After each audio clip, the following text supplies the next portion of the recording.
This is Kingpin TV. Just a quick introduction here to today's video. Dreamland Orchard has gone missing. The channel is about to get shut down due to inactivity.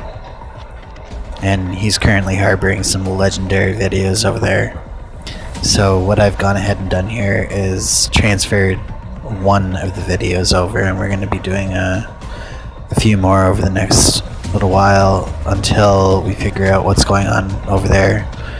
And you know, the first video that I'm going to be featuring today is about stories from the Psych ward. These are all true stories. They're very graphic, so proceed with caution. Proceed at your own risk. And I can guarantee you I spent 6 months of my life in 2 different psych wards in 2 different cities. Never have I seen anything or heard of anything even remotely close to what we're about to hear in this video. Thanks for watching. Reddit creepy stories from psych ward workers. Psych ward stories have a spooky glamour to them, unmatched by any other spine-tingling tale. Haunted mental hospitals, spirits in captivity, sadistic nurses and orderlies. It's enough to make the hardiest of hearts consider a nightlight. Many consider abandoned mental hospitals to be scary or straight out of a horror story, but based on the stories from actual psych ward workers below, the ones still populated with patients are far worse. Number 1. Patient gouges out own eyes. My mom told me this story from her time at a neuropsychiatric ward while she was in grad school. She was making her routine room checks and happened upon the most horrific scene I've ever heard. This was during the night shift, and generally all the patients' bedroom doors should be closed. So my mum turned a corner and noticed an open door. She saw a staff member's legs on the floor, halfway out the doorway. When she looked into the room, she saw the patient, a woman with a severe postpartum psychiatric disorder, who had just gouged both of her own eyes out with her bare hands.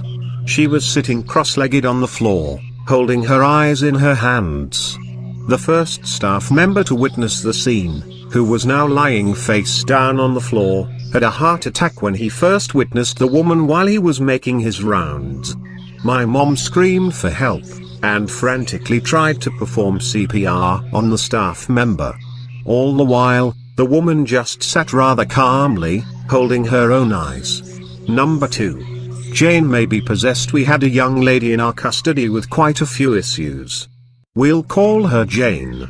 On Jane's first night at our facility, staff performing a bed check found Jane in a puddle of blood. Turns out, Jane had been slicing the skin around her shin with her fingernails and was pulling her skin up her leg, essentially degloving her calf. Jane also had a ritual she performed every night before bed. While in her room, she would walk to every wall and touch them in a crucifix pattern. After doing this for a few hours, she would sit on her bed and go to sleep. One night, Jane's pace was frantic. Our night staff observed the entire interaction, and reported Jane screaming late into the night. When one staff member went to check on Jane, she reported Jane standing in the doorway smiling. The staff asked what was wrong, and Jane replied, "What makes you think you are speaking to Jane?"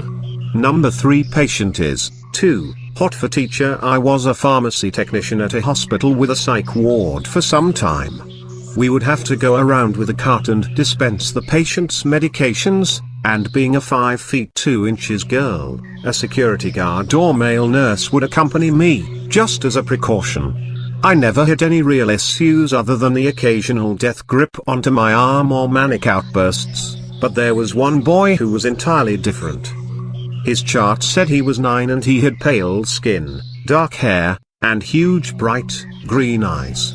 He always greeted me in the most polite way, asked how I was doing, and always found something different to compliment me on every time. He was extremely well-spoken and mature for his age, so I began looking forward to seeing him, as normal small talk is definitely cherished in that setting. If he saw me outside of his room in the halls, he made sure to say hello and always called me Miss Jones or Ma'am. One day, A couple of our female nurses saw me pause to chat with him in the hallway, and waved me over to ask if I was out of my mind. Apparently, when he was in kindergarten, he grew an intense attachment to his young female teacher. This escalated to the point of him calling her mom and leaving notes for her about how he wished he were her son. He had a normal home life with both parents, and the teacher tried to explain to him that she couldn't be his mom because that would hurt his real mother's feelings, and that she already had the job covered. So, he went home and killed his own mother in her sleep by cutting her throat, so his teacher could be his mom. The female staff had a general rule of not interacting with him excessively to prevent any kind of attachment from forming. So, don't judge a book by its cover, I guess. Number 4. Patient issues. Disturbing warning about abduction. I was working an overnight shift on an Alzheimer's ward at a nursing home. It was about 2:30 a.m., and I was making my rounds, peeking into the rooms to make sure the patients were where they should be. I went into one room, and this 83-year-old woman was sitting straight up in her bed, staring at the wall. I slowly walked into the room and calmly asked her if she wanted to lie back down. She turned her head slowly, looked me right in the eye, and said, "They're coming for you, dear." Then she started laughing. I'm talking full-on hysterical, insane cackling. I almost pissed myself right there. She finally calmed down, and I got her to lie back down. When she was just about to go back to sleep, she looked at me again and said, "I'm going to miss you when they take you," and went right back to sleep. I was terrified the rest of the night. Number 5. Old lady speaks in tongues. When I first started working in the hospital, I was sitting with this sweet little old woman.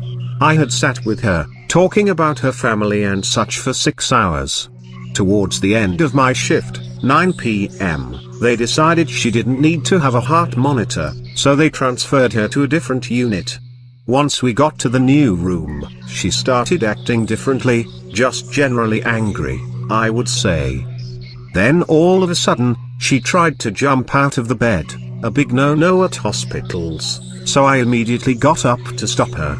She started screaming bloody murder about how her house was on fire, and her family was inside and she needed to get them out. I tried to calm her down, but to no avail. She started yelling at me about how I'm going to rot in the flames of hell because God told her so, and how I was responsible for her family's death. Staring deep into my eyes, she told me all about how I will burn in eternal flames, and that I am filled with evil. I thought, okay, at least she isn't worried about her family or trying to get out of bed. But then she started screaming at the top of her lungs in what I can only describe as Latin or maybe even gibberish. She then ripped out her dentures, threw them at me, and pulled all of the skin on her face back into this long, stretched out, creepy smile. She let out a blood-curdling scream while her eyes rolled back into her head like some sort of possession scene in a movie. Just as she let up, my relief came into the room. I wished her luck and booked it out of there. The second I got off the unit, I called my mom and cried for a good 15 minutes. I still think of her stretched out face sometimes. Number 6. Pilot with amnesia. Could be a human experiment. I work in an and due to my country and state's poor mental health system, we see acute psychotic episodes daily. Over time, you get desensitized to it, but there is still one that turns my stomach. A guy was found in a burning abandoned building. He wasn't hurt, but was acting so strange the paramedics brought him in. He was homeless, had no ID, did not know his name, and had 0 drugs in his system. Looking into his eyes, you could tell he wasn't seeing the same thing I was. So I'm trying to get his name or anything out of him, and he keeps telling me he was a pilot for the Air Force and flew experimental airplanes, because he could withstand the G-force and his blood was naturally thin. The blood tests that measure this actually were fairly higher than normal, but not elevated to the point he was on medication for it. So he was right on that account. I was at the desk telling a coworker about the stuff this guy was saying, when a resident overheard me. He was former Air Force as well, and looked like he had seen a ghost. As soon as I mentioned the name of the base, this doctor freaked out. He said that that city base has no roads in or out and a lot of top secret testing goes down there. He said that you don't know about it unless you've been there. He told me not to talk about it or make a big deal. This gave me an even weirder vibe. Number 7. Sleepwalker communes with the dead. My clients have dementia, and there's one who creeps me out a lot. During the day, she's the sweetest old lady, but at night she sleep talks. And it's not normal sleep talking. Her eyes are open, and sometimes she's sitting up. Sometimes it's impossible to tell when she has gone from sleeping to being awake, until she turns to you and asks if you've seen the little girl that was just here, the one she was talking to. She talks about people being there all the time, including a little boy that has died, and she wonders what we should do with the body. She mentions a little girl that sleeps with her, a man that orders her around, and her dead husband who is always looking for her. I heard her talking once, and she was being very loud, but as I reached the open doorway, she said SHHH. They're all sleeping. Better not talk about it now. And she promptly stopped talking and just lay there very still. Number 8. Young girl displays truly disturbing behavior. This story is sad, so brace yourself. I was working in a mental health ward around Christmas time a year ago. Long story short, it was shower time for one of the patients. She was a young girl, maybe 13 or 14 years old, with a really intense history of physical abuse. My coworkers got her to the shower and undressed her. She coughed up a great deal of saliva and spat it on the ground, really slowly. Before we can do or say anything, she knelt on all fours, licked it all up, laughed, and said, "I'm ready, Daddy." I was shaken up for weeks after, and I still try not to think about it. There is a happy ending to this story, though. Her scumfather is in jail now, and the girl has been adopted. Number 9. Patients predict their own deaths well. My mother was a nurse that specialized in geriatrics, and she worked for several hospice hospitals for many years. She often described situations at her work with several of the patients. She would say that each person tends to have a very similar checklist that they follow right before death. This checklist often ended in a very similar way. They would get caught talking to someone that wasn't there. When asked who they, otherwise lucid people, were talking to, they would describe an individual who was already dead. When asked what they were talking about, they would say that their relative wanted to know if they were ready to move on. A pretty common response would be, "Yeah, he or she said that she will take me tomorrow at 3 o'clock. Well, it would often happen that they would die at the exact time their relatives quoted. Number 10.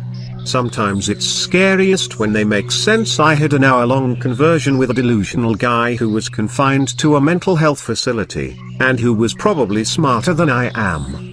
Lots of these folks believe that somebody, often the CIA, is either beaming thoughts into their heads, or has implanted a microchip in their brains for this purpose. This guy was offering a very thoughtful argument as to why such claims should not be so quickly dismissed. It's precisely because such delusions are so common that mental patients make the best test subjects, he said. There he was, confined and protected, constantly observed, his health and behavior documented, and there is zero chance that anyone would ever take his concerns seriously. How else would you test and improve such technology? Does the government not have a strong motivation and a plausible ability to create such a device? You can see I'm not irrational, the man said. I'm just straight up telling you that they are doing this to me. I know just how unbelievable it sounds, and yet, here I am. The number 11 manic patient lusts after doctor. I was an intern psychologist finishing up my training. A mid-20s woman with bipolar 1 was in a manic phase, and hypersexuality was one of her symptoms. She was desperate to have sex and was propositioning all the male staff. She finally removed her underwear, snuck up on one of the psychiatrists, a very formal man in his late 60s, wrapped her underwear around his face and her body around him in a bear hug, and started screaming that he should smell her scent and get ready for the ride of his life. The underwear was soaked in period blood, and after 3 of us managed to pull her off, his beard and hair were covered in blood. One of the scariest things I have ever seen. Number 12. Notes appear under beds. Once, a fellow female patient told me she found writings under her bed. They were just old, small wooden bed frames with hard mattresses that would make all kinds of noises when you rolled over, but I still wondered what exactly she was doing lying under her bed to find these writings. When she first told me, I thought it was a joke. But sure enough, one day during group we managed to sneak away, and she showed me. Indeed, there were stories written under her bed. After that, we had everyone check under their own beds, and there was more writing under every single bed. There were stories of patients who had stayed here before, or ways they were planning on killing themselves, or who the good and bad nurses were. It creeped me out. Number 13. Stephen King delusion leads to creepy encounter. Once, I was volunteering at a hospital, sitting with patients who might harm themselves while waiting for doctors or nurses to show up. I was sitting with one man, maybe mid-30s, who thought he was in a Stephen King novel. At first he thought I was his psychologist, because I was holding a clipboard while talking to him, so he was telling me all about his thoughts, and would ask my opinion. Trying not to upset him and make him snap, I went along with it, nodding, and when he asked my opinion, I would turn the question around and ask him what he thought about it. This worked until the last hour of my shift. Then he looked at me and said, You can be the next Messiah. Come here and let me teach you." He patted the bed beside him.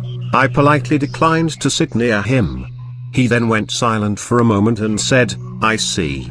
With that, he started taking off his oxygen, his heart monitor, and his IV. I asked him why he was doing these things, and he looked at me and said, "I can go now. My task is complete. You will not accept my training, and now I can die in peace knowing I tried." Once the nurse showed up, I made my escape.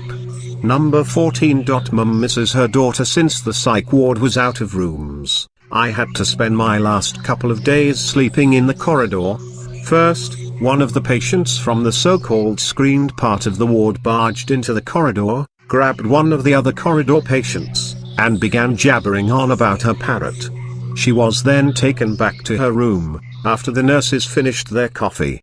Then the screaming started. In the room next to me, an elderly psychotic lady started, at first, talking to her dead daughter. Sometimes comforting her, telling her how much she loved her, and so on. After a while, though, she got angry and started blaming her dead daughter for everything, from burning the porridge to killing her. A lot of it was incoherent crying or babbling. After a while, I asked the orderlies to have my bed moved. Number 15. The bird is real. I once knew a woman who had spent part of her residency at a psychiatric hospital for people with severe mental conditions. Apparently, the grounds had a lovely, enclosed greenhouse. One day, one of their schizophrenic patients was sitting on a bench, smoking a cigarette, as a heron frantically flew around. It had found its way in and, not being able to escape, it was smashing into the large panes of glass. The man just sat there watching. Finally, my counselor asked him if the bird was bothering him, and he kind of sighed and said, "Thank God, I thought I was the only one seeing that."